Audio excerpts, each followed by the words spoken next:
Magandang araw ng mga puso, lalawigan ng Camarines Norte. Ito si Marifel Fernandez mula sa Provincial Information Office.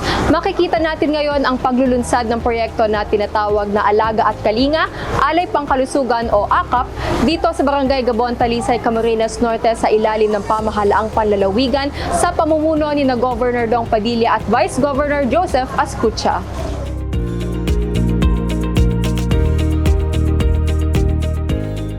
Talaga sa priority ng Padilla Ascutia Administration ang ma-improve ang healthcare po natin.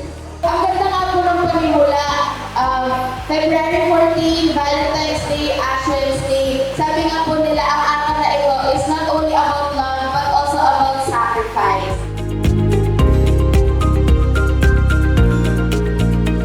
Ito po ay programang bagong paglulunsad ng Alaga at Kalinga, Alay Pangkalusugan ng Padilla Ascutia Administration at nakakatuwa po ang suporta ng local government unit sa panguna po ni Mayor Dondon Mansinido at lahat po ng barangay officials ng Barangay Gabon at mga karatig barangay na katabi po nito.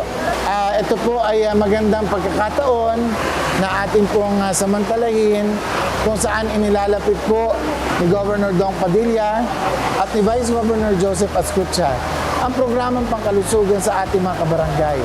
Hindi na po kailangan pumunta ng ospital para lamang po makapagpa-laboratory, makapag-x-ray, ECG at ultrasound.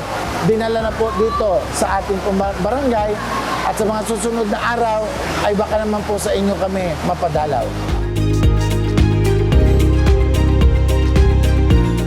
Po ako nagpapasalamat sa ating pong minamahal na gobernador kay Governor Dong Padilla at sa ating pong Vice Governor Joseph Ascutia sa handog nilang mobile services na pinadala po dito sa aming pong barangay, ang AKAP, at sa lahat din po na bumubuo ng AKAP.